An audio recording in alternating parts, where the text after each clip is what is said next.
So, with the Switch 2 soon to be approaching, I decided I might as well look at the a previous Nintendo console sequel, the very, very infamous Nintendo Wii U.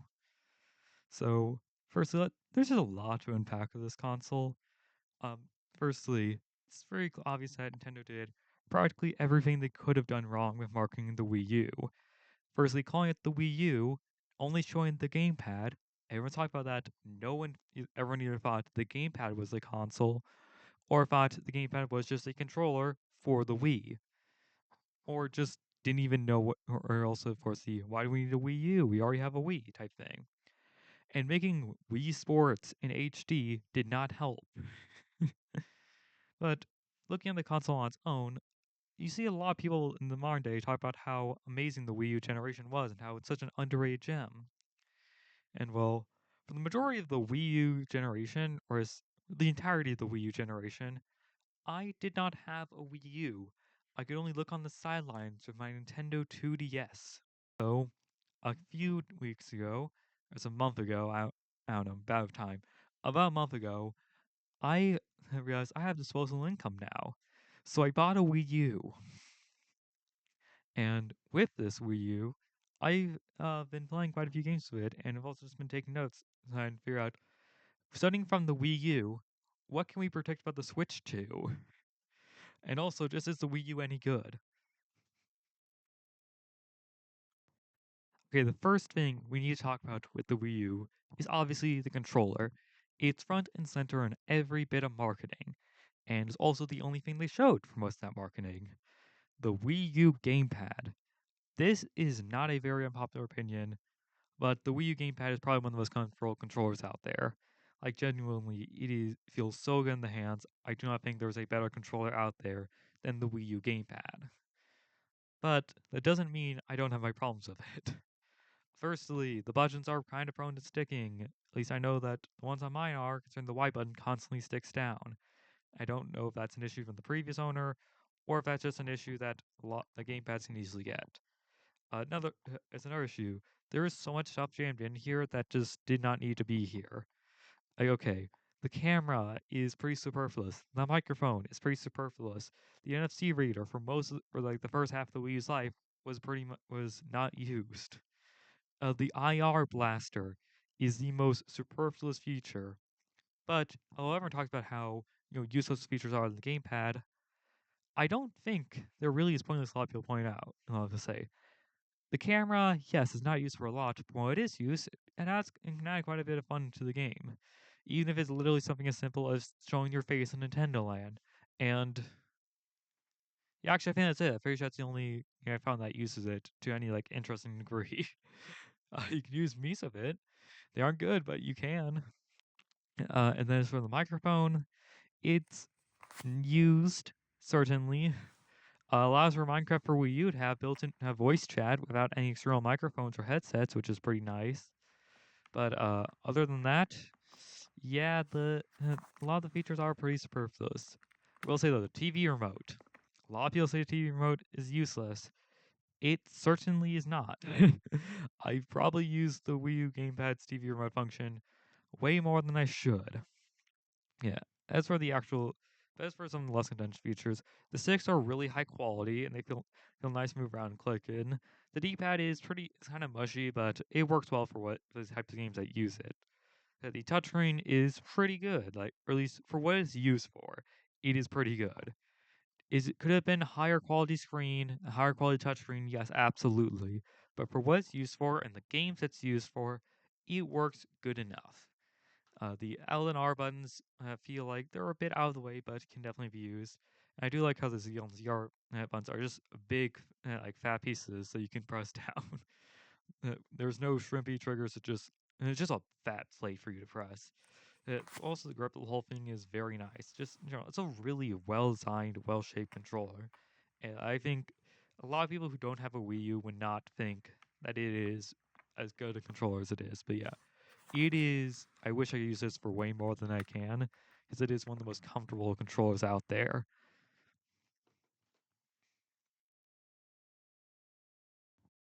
Okay, and the games for the Wii U, where everyone says they did the best.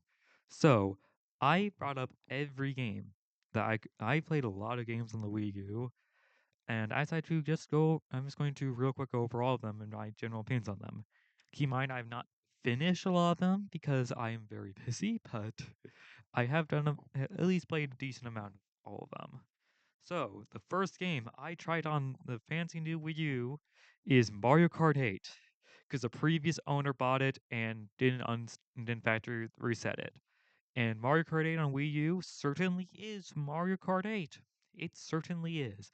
It's still the same middle of the road, just okay, serviceable Mario Kart as it is on Switch. The battle mode sucks now, but it still is just Mario Kart 8. Not much to say. It's still bad. It's not bad, but just still nothing notable. Nothing to talk about. Second game I tried, the first game I installed on my fancy Wii U, Mario Party 10. Some may question why I willingly played Mario Party 10. It's because I really like Mario Party 9. Unironically, Mario Party 9 is my favorite Mario Party. And what do I think about 10? It's a worse version of 9. Like it feels like they took all the personality from Mario Party 9 and just wiped it all clean. And also doubles down on the pacing issues that 9 had. The biggest issue with Mario Party 9 is that it feels like the game goes too fast. Like, you blink for like you could walk out of the room for a minute and oh, the game's over. But now in Mario Party 10, you blink and the game's over. Generally the main game goes by so fast. It feels like you boot up the game, then just it's over. It feels like it just nothing happens because nothing does really happen. It's just it just sits there. It just doesn't do anything for like 10 minutes and then it's over. There's like no substance to this. And also brings another thing. There is like so little content. Okay, the main Mario Party mode, which is just worse version of Mario Party 9, worse boards, worse pacing, less charm. Yeah, Bowser Party, which is decently fun. I actually do enjoy Bowser Party. It is the only thing notable in this package. There's Amiibo Party, which is and I thought Super Mario Party was bad. Like, unironically, this Amiibo Party makes Super Mario Party look like a godsend. And as for the extra games, there's minigame modes. It helps that Mario Party 10 has a lot of really good minigames, uh, but unfortunately, the only minigame mode is compete for the best score and free play. Oh, and the Bowser Party challenge. There's also some side modes. There's badminton, the Bowser Jr. challenges, which are completely pointless.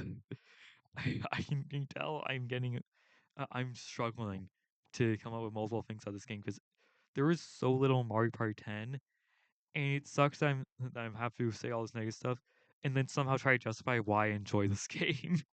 And the only thing I come up with is just the fact that it's still fun. Like, yeah, it's not as good as Mario Party 9, and it's less fun than Mario Party 9, but it's still pretty fun. And despite how bad the game is, it's still pretty fun. I'd still recommend it to anyone who has a Wii U. And okay, next game, Nintendo Land.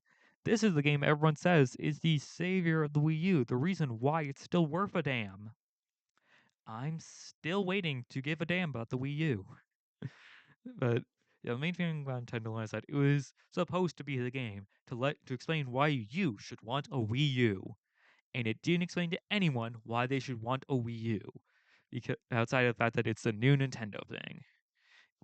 And yeah, there's the issue with Nintendo Land is the fact that it feels like a lot of the minigames are the outside of multiplayer are kind of fun one and dones. Like, okay, the only one I booted up more than twice was probably Octopus Dance, and the rest I only played because I was doing a attraction tour with some friends. There is no reason to boot up most of these mini games more than once. They're just kind of not really. They're just one and done. That's all I can say about it. It's fun, but it's also not a game that really beckons you to come back. it's not as good as a lot of people claim it to be. And of course, because why wouldn't I? We Party U. This is Nintendo Land, but again, in the sense that there is certainly some fun stuff here, but it's very much one and done. You do it once and you just don't feel a need to go back to it. There's just so much here that just you do it once and then you just don't feel the need to go back to it ever again. And I don't know why, because it's fun. There's fun to be had, but I just don't feel a need to ever come back to it for some unknown reason. I just don't know why I don't want to go back to it. Super Mario Maker. Yeah, I'm gonna be honest. I didn't get much playtime out of Mario Maker. Uh, because I put a lot of hours in Mario Maker 2, and I put over 200 hours in Mario Maker for 3DS, my most played game on that system. But I feel like just that the issue is going back to Mario Maker 1, after playing so many hours in Mario Maker 2, you forget how little was actually in the first game. And as I do like making games, I do like making stuff in Mario Maker 1, but I just don't feel need to come back to it after playing so much in Mario Maker 2. There's just so much in that game that I just forget has not always been in the series. So it just makes it a bit hard to go back to Mario Maker 1. And also that the 100 Mario challenge no longer works, so finding custom levels is a lot more tedious. Terraria on Wii U is a game Terraria is a game I always wanted to see on Wii U, because it just feels like it is a perfect fit in order to combine the fact that, well, firstly, Terraria on PC with keyboard and mouse works really well. It's clearly designed on keyboard and mouse, specifically the mouse aspect. So seeing it on consoles with a controller, it's painful. Playing Terraria with a controller is painful. But with the touchscreen of the Wii U, that issue could be alleviated. You could have, mouse controls, but with a touchscreen. And yeah, that's what Terraria for Wii U is. It's the same as the other console versions, but with touchscreen support, which makes the game a lot better because you essentially can emulate mouse controls with a touchscreen. So yeah, it combines basically the three best control methods for I've seen for it: mouse style controls plus touchscreen, plus of course the controller aspect. But other than that, yeah, it's Terraria. It's still the same game. DuckTales Remastered. I never played the original DuckTales for NES, so it was my first experience of the game, and this is where the Y button on my gamepad sticking became a real big issue. But yeah, it's a pretty solid retro platformer. I just could not get too far into it, mainly just because I just wasn't interested. I think it also comes back to the issue that my only exposure to DuckTales was the reboot, so that also kind of made a bit of an issue for me. Okay. Editing Drea here to give some clarification because I realized I explained so poorly in that recording. I don't think DuckTales, I don't think you need to see the original show to like it, but I just cannot get into it. I think because, I don't think it's just because of the show. I think it's also just about that I'm just not very into old school 2D platformers. And that's, I think, is just the issue. I'm just not very big fan of the old school 2D platformers. Game and Wario, the game that Nintendo had to hype up for several directs in a row. And my opinion on it is the same thing I said for Nintendo Land and Wii Party U. That a lot of the stuff is fun, but I have no urge to replay any of it. I guess there's the pirate minigame, which is fun until you clear all the levels, and then it's like, I don't feel the need to come back to this. There's a gamer, which is pretty fun, but once I clear a level, I don't really feel the need to come back to it. I guess there's endless mode, but I just don't really feel like booting up the game again just for WarioWare. I could boot up my 3DS and have WarioWare, which in a much better way. Yeah, there's things that's something I've noticed. That's sort of pattern of a lot of the Wii U games, a lot of Wii U party games. A lot of them are fun, but they're just nothing to come back to. Star Fox Guard Yeah, I did not get much playtime out of this. I like the idea, but it just was not able to hook me that well. Uh, and of course, for indie games, there are quite a few indie games that are released on Wii U, and I only picked up one. Affordable Space Adventures, which is a game where you pilot a small aircraft, small spacecraft with with a Wii U gamepad, or optionally you can have other players take on certain duties with other controllers. It seems like it'd be a fun game in multiplayer, but I cannot get that set up. So, in single player, it is pretty decent still. And there's just a lot to worry about as the game goes on, and that's obviously the point. But also, it's just one of those games where, like, when there isn't, it's either that nothing's going on or everything is going on. And that can be a bit of an issue in some instances. And Splatoon 1. Yeah, uh, this was the last one I played. I started with Splatoon 2, then Splatoon 3, and went back to Splatoon 1. And I'm gonna be honest, I do kind of like Splatoon 1, but I think it's also just because I like Splatoon in general. The story mode is about on the same level of Splatoon 2's hero mode, just with a better final boss and worse main bosses. But as the main thing is that yeah, it certainly is still Splatoon. There's still people playing online mode, which is pretty cool, but yeah, not much to say other than it's Splatoon with completely worthless specials that basically do nothing.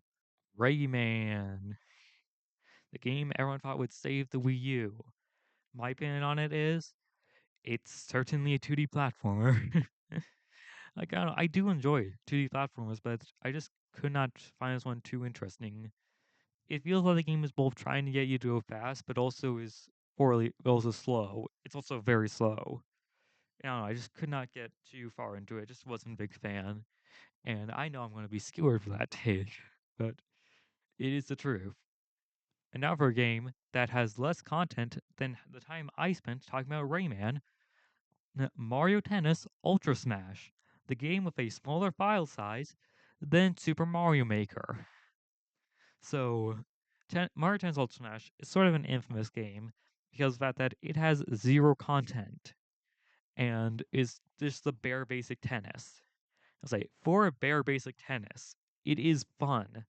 The issue is that because it's just tennis, it is just basic Mario Tennis with barely anything going on, then there's no reason to go back to it after like once or twice.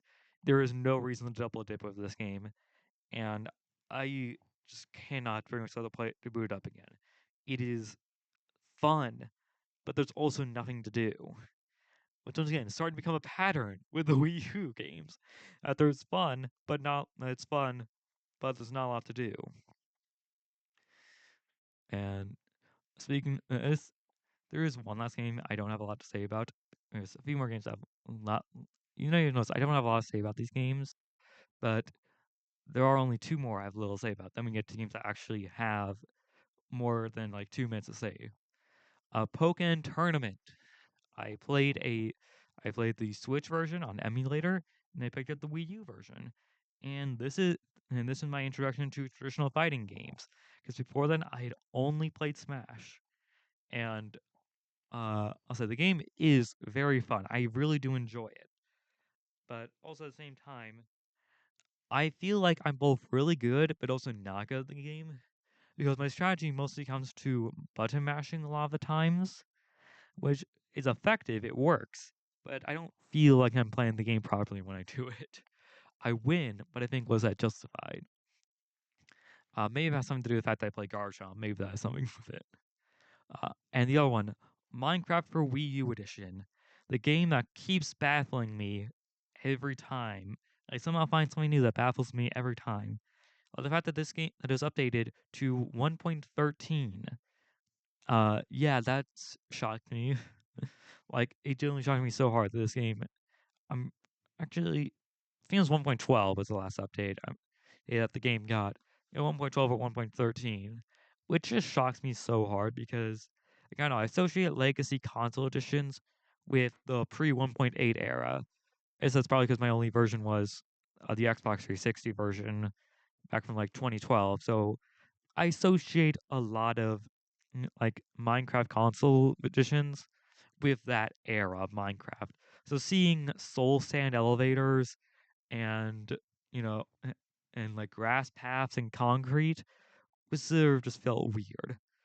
What's even weirder is the fact that I found a Minecraft SMP on Wii U edition, and you can probably find it if you look it up. But yeah, it is wild that there are still people not only playing this game but organizing a whole server for it. In fact, and what's even weirder is the fact that there's voice chat. Yeah, Minecraft for Wii U has voice chat built in. I don't know if it's on other console editions, but on the Wii U version, you get it with no extra setup because you just use the gamepad mic, which means a lot of echo and very poor mic quality. But it still means that, there's voice chat, which is really, really wild. And honestly, but besides that, it's still just Minecraft. It's still Minecraft, just now with a lot of weird things as it's on Wii U. All right, now for the games I should be able to actually say something about. Kirby and the Rainbow Curse. Okay, this is a game I was always really excited to see about because it's sort of a game that I knew about since I was young. I watched a full Let's Play of it, but I never was able to play. And now that I have my hands on it, it's decent. I think it's actually pretty fun. Uh, but I think also the thing is that it's just okay. That's the thing. It's a pretty fun game, but it also does not have a lot of staying power. And I understand why there has been no attempts to port it. Well, because it wouldn't really work well on Switch, but also the fact that it just is largely skippable. Like the boss fights are kind of cool. Uh, the game is pretty fun sometimes. Yeah, most it feels. I think the main issue is that it feels a lot slower than a lot of Kirby games tend to be, and that's the issue for me, at least. It's a very pretty game, though. I will say that it's a very pretty game, but also it just feels like there's not a lot to it. Like it feels like I'm only halfway through the game, but I can tell exactly what the rest of the game is going to be like just from what I played. Like I can tell this is just going to be the same old till World 6 when I fight Dark Crafter. So I've been spoiled enough that this has the lamest final boss in the Kirby series, but yeah, it does not hook me in the same way the other Kirby games have, even with its really cool, really cute clay art style. That's and honestly, I feel like it didn't have that clay art style. If it was stuck to the same style as Canvas Curse on DS, it probably would not be as well regarded or well remembered as it is.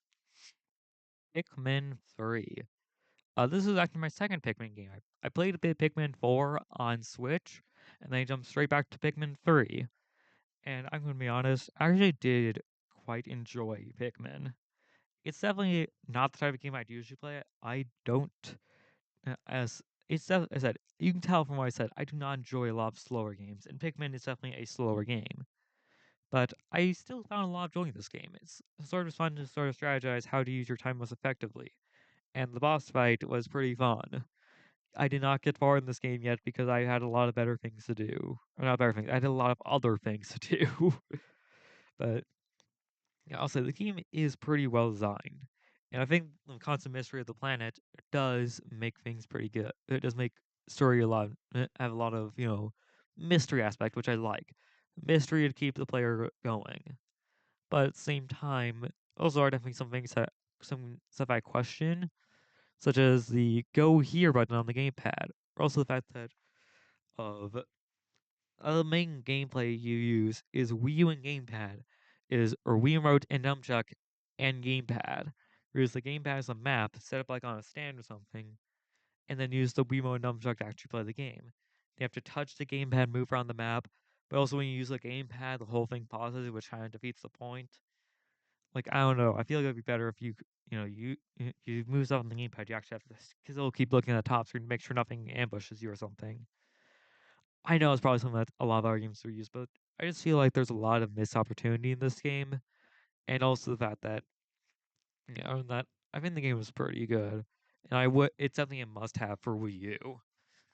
Star Fox Zero, one of the more infamous games for the Wii U. A lot of people said the game isn't very good because of how it controls. And I'm gonna be honest, I feel the controls definitely are one of the weaker elements of the game. It feels like just so much. It feels. As the best way to that, the best way I describe it is it feels sort of a similar aspect to the idea of texting and driving. Like that's kind of the vibe I get from it's a sort of the idea I get from a lot of like Star Fox Zero.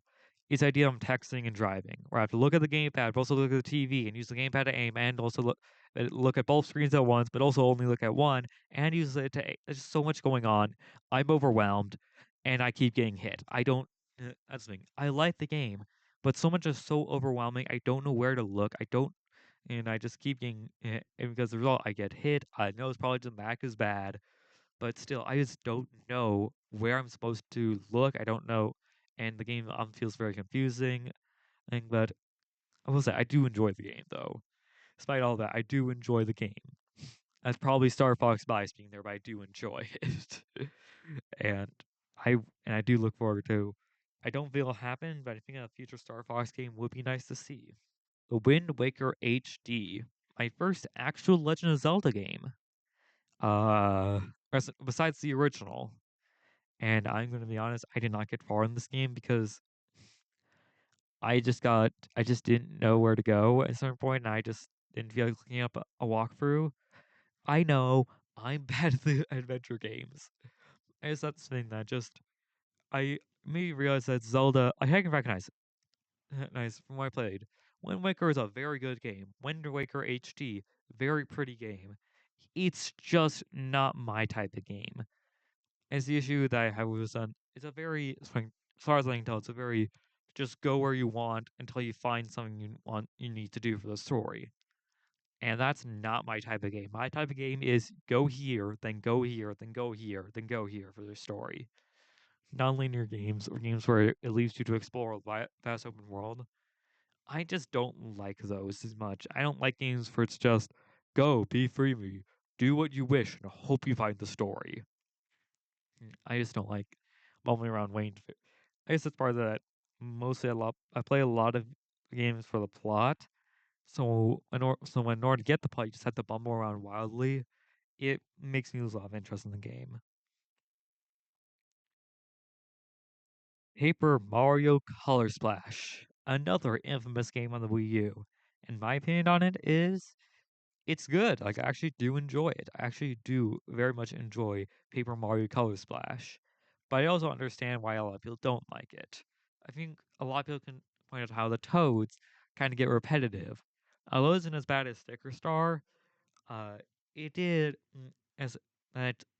Yes, the character variety is low, but I feel like there's also a lot of memorable interactions throughout the game.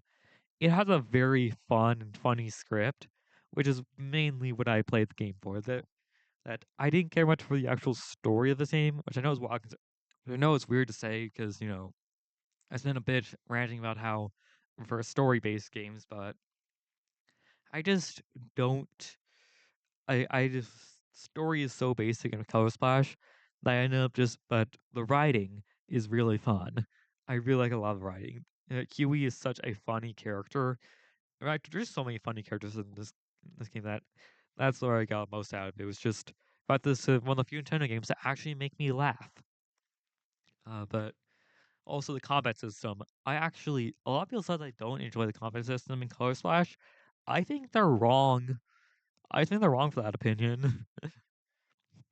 Like Paper Mario Color Splash is one of the most fun battle systems I've seen. I know I've heard some people complain that oh you have to flick from the gamepad and reposition for the buttons. Like I don't know, I like that. I actually do like the whole play stuff on the gamepad, then look up for the TV via time stuff. I don't know. I just do. I like when the action thing across two screens. I like when games with for dual screen systems have battles take place across both screens. It's fun, and yeah, I feel like if I probably played the game more, a lot of the more issues of the game would probably start to show. But so far when I played Color Splash, I enjoyed a lot of it. Okay, this is where I lose all credibility for my opinions. Skylander Supercharge. I willingly download Skylander Supercharge to my Wii U because I still have the portal. I got the Skylander Supercharge Racing when I was little. It's not little, but I got it for on the Wii a while back, and I was disappointed to find out that it wasn't actually the game. But I saw the portal, which the Wii portals are forward compatible with the Wii U. So I've just been playing through Superchargers, and also with Bowser because I need some use for that figure, and I haven't, and this is the only chance I'll get. Uh, I'll say that I think Superchargers is somehow both the best, is both probably one of the best evolutions of the Skylanders formula, probably one of the better ideas they've had. Because the idea that you're actually I think stories where the villain is already won are some of my favorite setups for a plot. And I feel like this was definitely designed to be the last Skylanders game, but boy, does the gimmick not support that. Like honestly, the Superchargers gimmick feels probably the least fun of them. Like I don't know, uh, like it just feels so boring, so basic. Like this is second. This is probably the worst gimmick next to Giants, where the gimmick with Giants is just they're bigger figures and they light up. But Superchargers is just we have vehicles now. Buy more toys. But as besides that, the game is really good. And if you have some Supercharger stuff lying around, because I'll say those figures are not cheap for some reason. A Spitfire cost $80. $80 for a lizard on fire. No, thank you. But if you have the figures lying around, if you have vehicle figures lying around, because you will need those, you will need both a land and sea vehicle because they need you to buy figures, then I'd recommend it. I'd recommend the game. And here's the game I've been waiting off on talking about. Super Smash Bros. For Wii U. So I'm honest, I played a lot of Smash for 3DS, and I still consider that to be a very good experience. But Smash for Wii U is supposed to be souped up Smash for 3DS. It's the better version. But I feel like because the fact it's on the home console versus a handheld, it takes all the wind out of going back to Smash 4 because, like, I don't know, like, yeah, there's a lot of cool stuff here that isn't in Ultimate, namely Smash Tour. At the same time, I feel like a lot of times in playing Smash 4, I just feel like I wish I was playing Ultimate. Like, as a game on its own, it's very good, and I do enjoy a lot of it. But once again, it just doesn't have a lot to go back to, considering, once again, we have Ultimate now. Uh, but as for the stuff that is not an Ultimate, Smash Tour is really fun. I do enjoy it. The game's classic mode is pretty decent. Master orders and crazy orders are decent challenges, and I think they and I think they should be brought back. But yeah, there just isn't a lot here that either isn't Ultimate or isn't on 3DS, and I guess that's the biggest issue that that having played Smash 3DS and having played Ultimate, I just don't see a lot of reason to go back to here, except for one thing. The single dumbest but coolest thing about Smash for Wii U, it has one control thing I don't think any other game on the Wii U lets you use as a controller. A Nintendo 3DS. It only lets you do it in the main Smash mode, none of the side modes, which is kind of lame, but you can use a 3DS as a controller. And it's probably my most preferred controller, second to the gamepad. Probably just because I'm used to using the 3DS for this game. But of course, it's not just the regular Wii U games I played. It's also Virtual Console stuff. Yippee! A Rhythm Heaven Fever. I can't.